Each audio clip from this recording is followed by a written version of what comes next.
Kroy Biermann just got caught hiking with Kim Zolciak's boyfriend's ex-wife, the same woman who dragged Kim into $100 million divorce case. And I need y'all to sit with that for a second because I have questions. Because here's what we know. Kroy has been calling Kim unstable, calling her unfit, fighting her in court for their kids, and according to court document testimony, this woman already knew things about Kim and her boyfriend's finances that makes you wonder, how did she know that? Was somebody feeding her information? Was Kroy working this case from the outside? I don't know the answer, but today we're going to look at it, everything we do know, and you're going to tell me if this feels like a small dating pool or a calculated setup.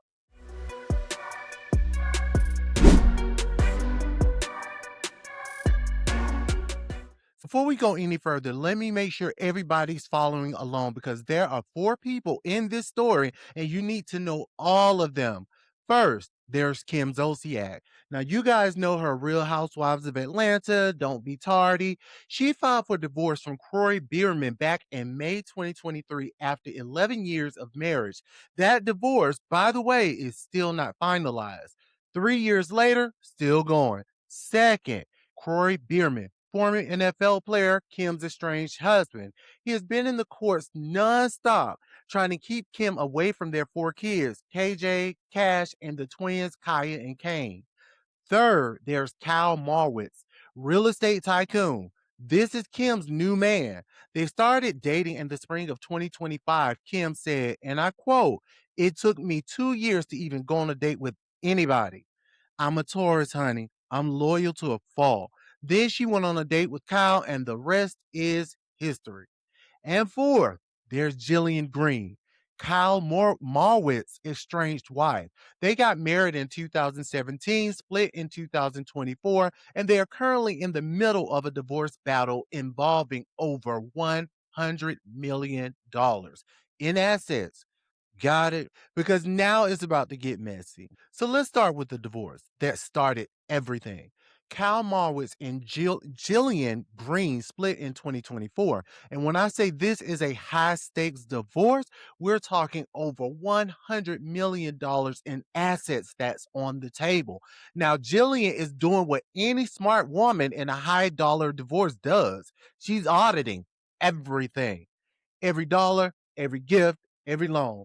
And when she found out her estranged husband was now dating Kim Zolciak, a woman with a very public history of financial problems, gambling allegations, and the messy ongoing divorce of her own, huh, Jillian got the work.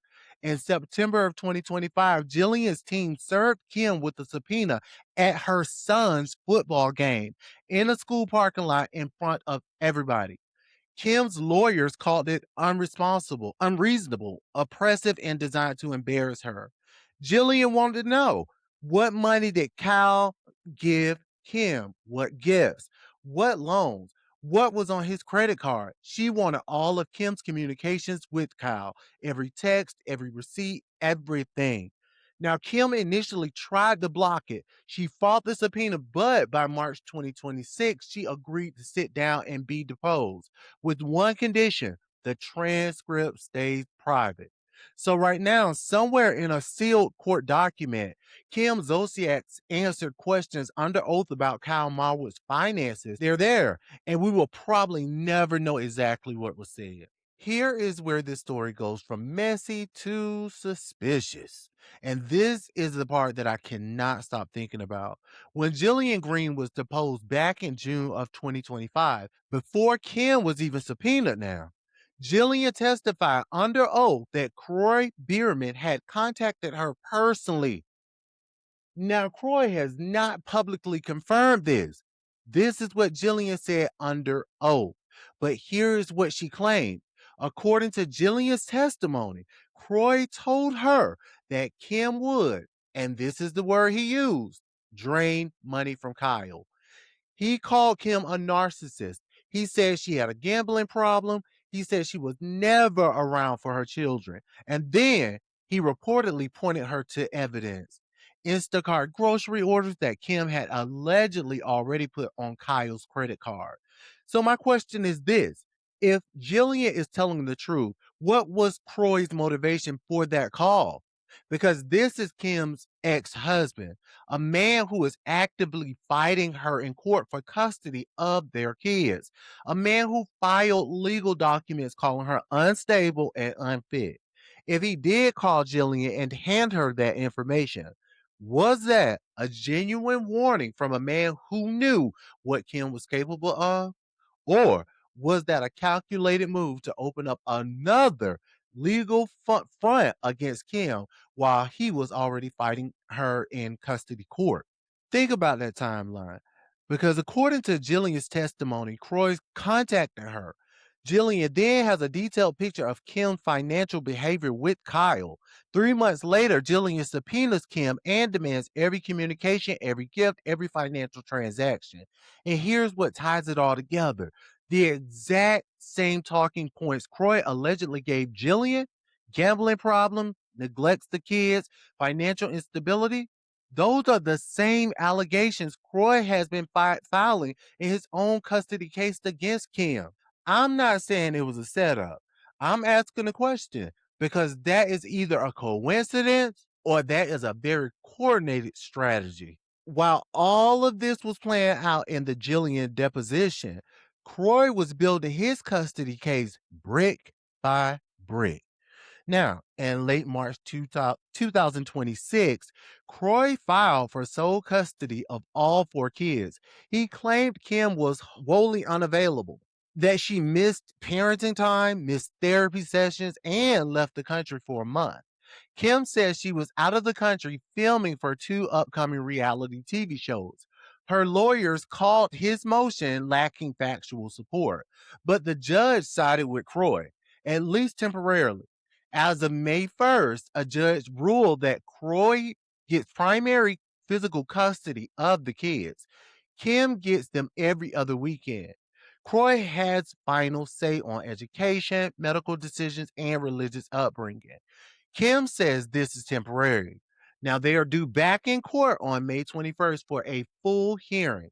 She said, quote, "I'm looking forward to a full court day when we will finally have the opportunity to present the truth." So let me paint the full picture for you right now. Kim just lost primary custody of her kids.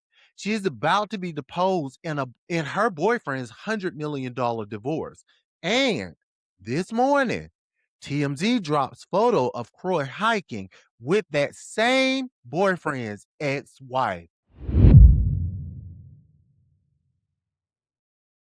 3-hour hike with smiles and hugs. And what TMZ described as, and I'm directly quoting, very coupley energy.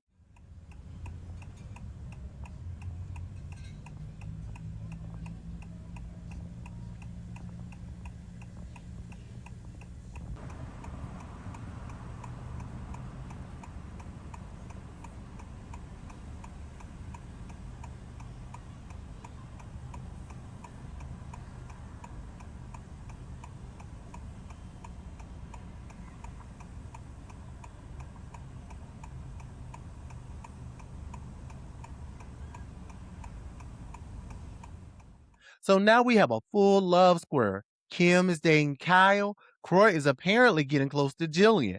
Everybody is somebody else's ex. The Atlanta elite circle is apparently the size of a cul-de-sac.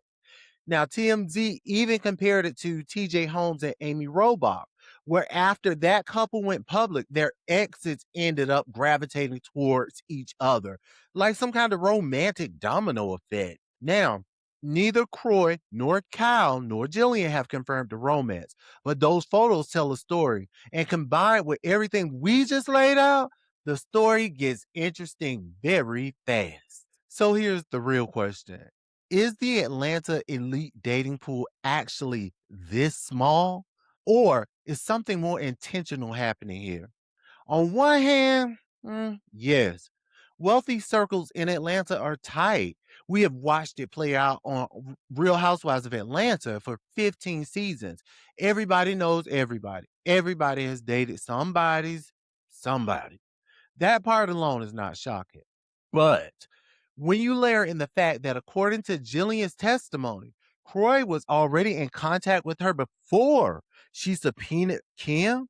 When you consider that both Kroy and Jillian have been on the losing end of their respective relationships with Kim and Kyle, when you see them now publicly speaking 3 hours together, looking coupley in Alpharetta, you have to ask, is this connection genuinely organic? Or is this two people who bonded over a very specific, very shared set of grievances? Because I know what trauma bonding looks like, okay? When two people go through similar pain caused by similar circumstances, they connect fast. Kroy watched his wife move on to a rich man while he is still fighting her in divorce court. Jillian is watching her estranged husband spend money on a reality TV star while she is fighting for her share of $100 million. That is a lot of common ground to hike through. And here is the part that should concern Kim and Kyle's legal teams. If Kroy and Jillian get serious, the two people on the opposing side of their respective legal battles are now in a relationship with each other. The information sharing alone creates a complicated situation. Pillow talk and $100 million divorce case is not something either side wants. Again, I'm not calling it a scheme. I'm just saying that the timing is suspicious.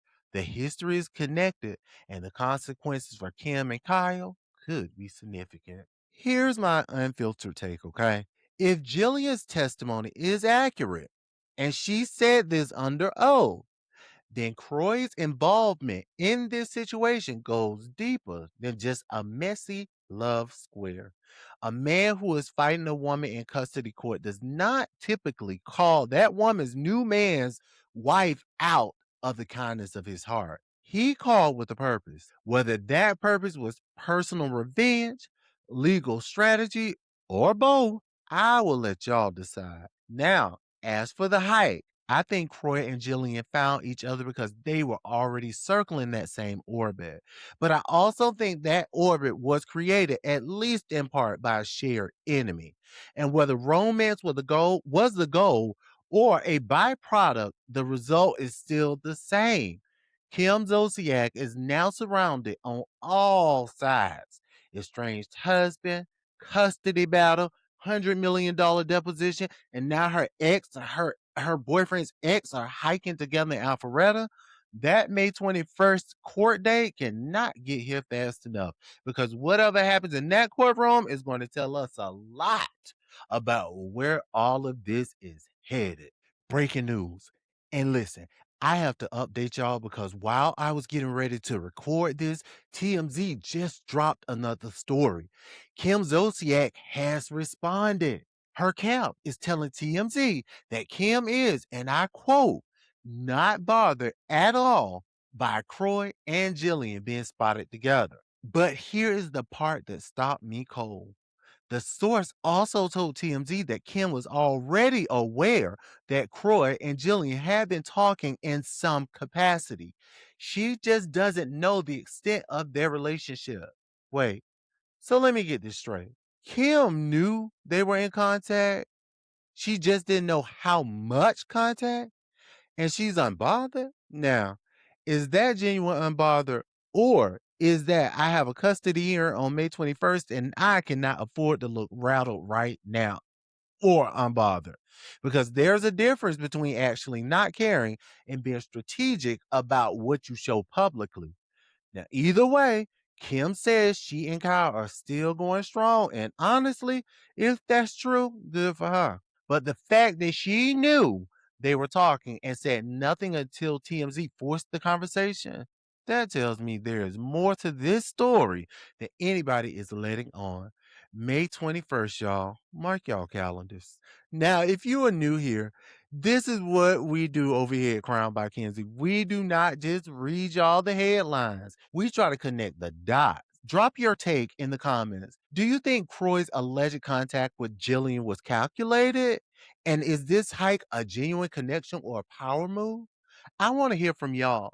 Subscribe so you do not miss the May 21st custody update because that court day is going to be a whole episode by itself. Y'all know who I am. I'm Kenzie. You've been crowned. See you in the next one.